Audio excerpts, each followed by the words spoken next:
जय माता दी। प्रिय भक्तजनों, आज हम दुर्गा सप्तशती का छठा सातवां अध्याय का श्रवण करेंगे और उसके बाद श्रवण करेंगे क्षमा याचना। महर्षि बोले, देवी जी के वचन सुनकर वह दूत क्रोध से लाल हो गया और वहां से चला आया। आते ही उसने दैत्यराज को विस्तार पूर्वक सभी बातें बतला दी। दूत के ऐसे वचन सुनते ही दैत्यराज क्रोध में लाल हो गया और दैत्यों के सेनापति धूम्रलोचन से बोला, हे धूम्रलोचन, तुम शीघ्र ही अपनी सेना लेकर वहां जाओ और उस दुष्ट को केसों से पकड़कर बलपूर्वक घसीटते हुए यहाँ शीघ्र ले आओ। उसकी रक्षा करने के लिए यदि कोई वहां उपस्थित हो, चाहे वह देवता, यक्ष, गंधर्व कोई भी हो, उसे मार डालो।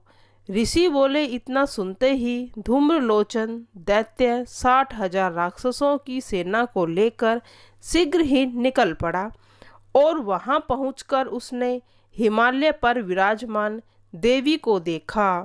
गर्ज कर बोला, अरे अभी शुंभ निशुंभ के पास चल। यदि तू प्रसन्नता पूर्वक मेरे स्वामी के पास चलेगी तो याद रख, मैं तेरे बाल को पकड़कर घसीटता हुआ ले जाऊंगा। तब देवी नहीं मानी। इसमें कोई संशय नहीं कि तुम्हें दैत्यराज ने भेजा है। तुम स्वयं भी बड़े बलवान हो तथा साथ में सारी सेना भी ले आए हो। इस प्रकार यदि मुझे बलपूर्वक घसीटते हुए ले चलोगे तो फिर तुम्हारा भी क्या कर सकती हूँ। महर्षि बोले, देवी के ऐसे वचन सुनकर धूम्रलोचन देवी की ओर दौड़ा, किंतु देवी अंबिका ने अपने हुंकार के शब्दों से ही उसे भस्म कर डाला। फिर जो असुरों के सेनापति क्रोधित में होकर देवी की ओर बढ़े, तब अंबिका जी ने उन पर तीक्ष्ण बाण, शक्तियाँ, फरसे आदि बरसाने आरंभ कर दिए। इतने में देवी जी का वाहन भी क्रोधित होकर भयंकर गर्जना करता रहा। अपने बालों को फटकारता हुआ असुरों की सेना पर कूद पड़ा। उस सिंह ने कुछ असुरों को पंजों से, कुछ एक को अपने जबड़ों से तथा कई एक महाअसुरों को पृथ्वी पर पटक कर दबोचकर अपने भयंकर दांतों से घायल कर दिया। दैत्यों के सिंह के अपने नाखूनों से पेट को फाड़ डाला। कितने एक दैत्यों को थप्पड़ मारकर उनके सिर धड़ से अलग कर डाले। असुरों की भुजाएं, सिर आदि काट काट कर कितने ही दैत्यों का पेट फाड़कर उनके रुधिर पान किया। अत्यंत क्रोधित हुई देवी जी के वाहन बलवान सिंह ने क्षण मात्र में ही दैत्यों की बड़ी सेना नष्ट कर दी तथा देवी के वाहन सिंह ने भी भारी सेना का संहार कर दिया। शुंभ ने जब यह सुना तो वह अत्यंत क्रोध में भर आया तथा उसके होठ कांपने लगे। उसने तुरंत ही चंड मुंड दोनों दैत्यों को आज्ञा दी, हे चंड तथा हे मुंड, तुम दोनों एक बड़ी सेना लेकर वहां जाओ और शीघ्र ही उसके बालों को खींचकर वहां से बांध कर ले आओ। यदि तुम इस प्रकार उसे न ला सके तो उससे युद्ध करना। इस प्रकार के अस्त्रों का प्रयोग कर अब असुर ने मिलकर उसे मार डालो तथा उस दुष्टा एवं सिंह के मारे जाने पर जिस दिशा में अंबिका पड़ी हो उसे बांधकर अपने साथ लेकर जल्दी लौट आओ। महर्षि बोले, तब दैत्यराज की आज्ञा पाते ही चंड मुंड आदि दैत्य चतुरांगनी सेना एवं समस्त अस्त्र लेकर चल पड़े।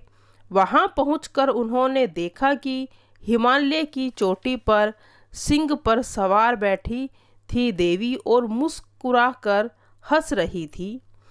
इस प्रकार उसे देखते ही राक्षसगण उसे पकड़ने की चेष्टा करने लगे। किसी ने धनुष पकड़ लिया, किसी ने तलवार संभाली, किसी ने एक देवी जी के पास पहुंच गए तब अंबिका जी को उन शत्रुओं पर क्रोध आ गया। उस समय मारे क्रोध के उसका मुख लाल हो गया, देवी जी की भौहें तन गई। तब तो अचानक मुख वाली काली देवी तलवार तथा पास लिए हुए प्रकट हो गई। वह विचित्र खड्ग धारण किए हुए थी, नरमुंडों की माला पहने हुए थी, चीते के चर्म की साड़ी पहनी थी। शरीर का मांस सूखा हुआ था, उसका अत्यंत भयानक रूप था। मुख को उसने विस्तार से खोल रखा था, इस कारण लपलपाती हुई जीभ और भी भयानक लग रही थी। उसने अपनी घोर गर्जना से सभी दिशाओं को भर दिया। देवी बड़े वेग से दैत्य सेना पर टूट पड़ी, बड़े बड़े राक्षसों को मारती हुई उनका भक्षण करने लगी। यह पासवर राक्षसों को, अकुंशधारियों को, महावत तथा योद्धाओं को, घंटों के साथ कितने हाथियों को एक ही हाथ में पकड़कर मुंह में डालने लगी, और इस प्रकार वह घोड़ों के साथ रथों को एवं सारथियों को भी मुंह में डाल डालकर भयानक रूप से चबा रही थी। किसी के केस पकड़कर, किसी की गर्दन पकड़कर, किसी को पैरों से दबोचकर और किसी को छाती से कुचलकर मार रही थी। वह असुरों के द्वारा छोड़े हुए बड़े बड़े अस्त्र शस्त्र को मुंह से पकड़ती जाती और दांतों से पीस रही थी। काली जी ने इस प्रकार बलवान असुर की उस सेना को क्षण भर में कुचलकर भक्षण कर डाला। कितने एक असुर को मार दिया। उस देवी ने कुछ दांतों से कुचला, क्षण भर में असुर की वह भारी सेना को मार गिराया। यह देखकर चंड उस भयानक काली देवी की ओर दौड़ा। इधर महाअसुर मुंड ने भी भयंकर बाणों की वर्षा करके सहस्त्रों बाण चलाए, चक्रों से देवी को आच्छादित कर दिया। वे अनेक चक्र देवी के मुख में प्रवेश करते हुए उस प्रकार दिखाई देने लगे जैसे बहुत से सूर्य बादलों की छटा में समाते जा रहे हों। तब तो उनका भयानक मुंह और भी भयानक हो गया एवं दांतों के प्रकाश से दमकती हुई अत्यंत क्रोध में आकर भयंकर गर्जना करती हुई वह काली भीषण अट्टहास करने लगी। अट्टहास करते हुए वह देवी तलवार लिए चंड पर कूद पड़ी। उसे बालों से पकड़कर अपनी तलवार से ही तुरंत चंड का सिर काट दिया। तब चंड को इस प्रकार मरता हुआ देखकर मुंड देवी की ओर दौड़ा। क्रोधित देवी ने तलवार से मुंड को मारकर पृथ्वी पर गिरा दिया। महाबली मुंड को मरा हुआ देखकर और समस्त सेना का नाश हुआ देख बची हुई सेना इधर उधर भाग गई। इसके बाद काली जी ने चंड और मुंड के सिर हाथ में ले लिए और भयंकर गर्जना करती हुई चंडिका के पास पहुंचकर बोली, मैंने इन चंड और मुंड महाराक्षसों को अपनी भेंट चढ़ा दिया है। अब तो युद्ध में शुंभ निशुंभ का वध आप स्वयं करना। महर्षि बोले, अपने सम्मुख लाए गए चंड तथा मुंड महाअसुरों को देखकर कल्याणी चंडिका काली ने मधुर वचन बोले, हे देवी कालिके, क्योंकि तुम चंड और मुंड को लेकर मेरे पास आई हो, इस कारण संसार में चामुंडा नाम से तुम्हारी विख्याति होगी। महर्षि बोले, चंड तथा मुंड दोनों दैत्यों के मारे जाने पर एवं बहुत सी सेना नष्ट हो जाने पर असुरराज प्रतापी शुंभ के चित्त में भारी क्रोध पैदा हो गया और उसने सभी दैत्यों की सेना को युद्ध करने की आज्ञा दे दी। उसने कहा, आज उदयुध नामक 86 असुर भी अपनी सेना के साथ युद्ध के लिए आए और मेरी आज्ञा से कंबू नाम वाले दैत्य के 84 सेना नायक अपनी सेना के साथ 50 करोड़ वीर्य कुल के असुर तथा 100 ध्रुम कुल के सेनापति सेनाओं के साथ प्रस्थान करेंगे और फिर मेरी आज्ञा से कालक, मौर्य, द्यौहार्द और काल के सभी असुर तैयार होकर शीघ्र रवाना हो जाएं। भयंकर शासन करने वाला असुर राज शुंभ इस प्रकार आज्ञा देकर स्वयं भी बहुत सी सेना के साथ युद्ध करने के लिए चल पड़ा। जब चंडिका देवी जी ने देखा अब इस अपनी भयंकर सेना साथ लेकर शुंभ आ रहा है, तब उन्होंने अपने धनुष के टंकार से पृथ्वी और आकाश के मध्य को गुंजा दिया था। हे राजन, उस समय सिंह ने बड़ी भारी गर्जना की। फिर अंबिका जी ने घंटा बजाकर उस गर्जना को और भी बढ़ा दिया। धनुष के टंकार, सिंह की गर्जना एवं घंटे की आवाज से दसों दिशाएं के गूंज जाने पर काली जी ने भी अपना मुंह खूब फैलाकर गर्जना की। उस शब्द को सुनकर दैत्यों ने आकर देवी और सिंह को क्रोधित और देखकर चारों तरफ से घेर लिया। उसी समय में हे राजन, दैत्य के नाश करने के लिए, देवताओं के कल्याण करने के लिए अत्यंत बल एवं पराक्रम से उत्पन्न होकर ब्रह्मा, विष्णु, शिव, कार्तिक, स्वामी इंद्र आदि देवों की शक्तियां उन्हें शरीर से निकलकर उन्हीं रूपों में चंडिका के पास आ गई। जिस देवता को जैसा रूप और भूषण तथा जो वाहन है, उन्हीं उन्हीं वस्तुओं से सजा कर देवता शक्ति वही रूप धारण कर दैत्यों के साथ युद्ध करने आ गई। ब्रह्मा जी की शक्ति, जिसे ब्राह्मणी कहा जाता है, वह हंसों से जुते हुए विमान पर विराजमान थी। वह अक्षसूत्र एवं कमंडल से शोभायमान पहले उपस्थित हुई। शंकर जी की शक्ति बैल पर विराजमान, सुंदर त्रिशूल धारण किए, महासर्पों के कणकण धारण किए हुए और मस्तक पर चंद्रमा शोभायमान था। इस रूप में वह माहेश्वरी शक्ति उपस्थित हुई। कार्तिकेय स्वामी की शक्ति हाथ में लिए हुए सुंदर मोर पर सवार हुई। रूपनी कौमारी को अंबिका शक्ति के लिए सुंदर मोर पर सवार हुई। रूपनी कौमारी अंबिका शक्ति भी दैत्यों के साथ युद्ध करने आई। वैसे ही विष्णु की शक्ति वैष्णवी गरुड़ पर सवार शंख, चक्र, गदा, सारंग और खड़ग आदि लिए युद्ध करने लगी। विष्णु की वराह शक्ति वैसा ही शरीर धारण करके वहां पर आ गई। नरसिंह के समान शरीर को धारण किए हुए नरसिंह शक्ति, जिसके गर्दन में बाल फटकने से आकाश के सारे तारे बिखरते थे, वे वहां आ पहुंची। इंद्र की ऐन्द्री शक्ति रूप वाली 1000 नेत्र को धारण किए हाथ में वज्र लेकर ऐरावत हाथी पर सवार होकर वहां आ गई।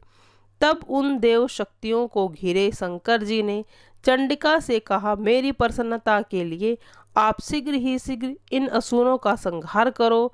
तब देवी के शरीर से अचानक भयंकर सैकड़ों गीदियां की भांति हूँ हूँ शब्द करती हुई बड़ी चंडिका शक्ति प्रकट हो गई। अब उस अपराजिता देवी ने धूमिल जटा वाले शिव से कहा, भगवान, आप मेरी ओर से दूत बनकर शुंभ निशुंभ के पास जाइए। वहां जाकर उन महाअभिमानी शुंभ और निशुंभ तथा युद्ध में आए हुए दूसरे राक्षसों से कहें, हे राक्षसों, यदि तुम लोग जीना चाहते हो तो त्रिलोकी का राज्य इंद्र को दे दो। सभी देवता यज्ञ भाग पाए और तुम लोग पाताल की ओर चले जाओ। यदि तुम्हें कुछ अपने बल का घमंड हो और युद्ध की इच्छा है तो आ जाओ। तुम्हारे मांस से यह मेरी योनियां तृप्त होंगी। इस दूत के कार्य के लिए स्वयं देवी जी ने शिव जी को नियुक्त किया। वह शिव शक्ति संसार में शिव दूती के नाम से प्रसिद्ध हुई। भगवान शिव द्वारा कहे हुए देवी जी के वचन उन महाअसुरों ने सुना तो वे बहुत क्रोधित हो गए और जहाँ कात्यायनी देवी विराजमान थी उस ओर बढ़ने लगे। क्रोधित होकर देवी देवताओं ने वाण शक्ति आदि आयुधों से देवी पर प्रहार करना आरंभ कर दिया। अब अपने धनुष के टंकार करके देवी जी ने खेल खेल में उनके छोड़े हुए शस्त्रों को काट डाला। फिर काली भी उनके सामने आकर शत्रुओं को शूल के प्रहारों से चीरती फाड़ती और खड़वांग से कुचलती मारती चारों ओर विचरण करने लगी। इधर ब्राह्मणी शक्ति जिस ओर जाती उसी ओर कमंडल का जल छिड़क देती, जिससे शत्रुओं का बल एवं तेज नष्ट हो जाता। इसी प्रकार महेश्वरी शक्ति ने अपनी शक्ति द्वारा दैत्यों का संहार करना आरंभ कर दिया। इंद्रिय शक्ति के वज्र छोड़ने पर सैकड़ों दैत्य विदीर्ण होकर खून के फव्वारे चलाते हुए पृथ्वी पर गिरने लगे। वराही शक्ति ने कुछ राक्षसों को अपने थथुनों के प्रहार से गिराया एवं अनेकों राक्षसों की छातियां अपनी दाढ़ों के अग्रभाग से चीर डाले। वराह मूर्ति ने चक्र की सहायता से बहुत से दैत्य चीरकर पृथ्वी पर डाल दिए। बड़े बड़े दैत्यों को नारसिंगी शक्ति अपने नाखूनों से विदीर्ण करके भक्षण कर गई और अपनी गर्जना से दसों दिशाओं में आकाश को गुंजाती हुई युद्ध स्थल में घूमने लगी। शिवदूती के कठोर अट्टहास से कितने ही दैत्य भयभीत होकर पृथ्वी पर गिरते गए और उन्हें वह खा गई। इस प्रकार अत्यंत क्रोधित होकर मातृगणों को अनेक प्रकार के उपायों द्वारा बड़े बड़े असुरों को मारते हुए देखकर राक्षस सेना भागने लगी।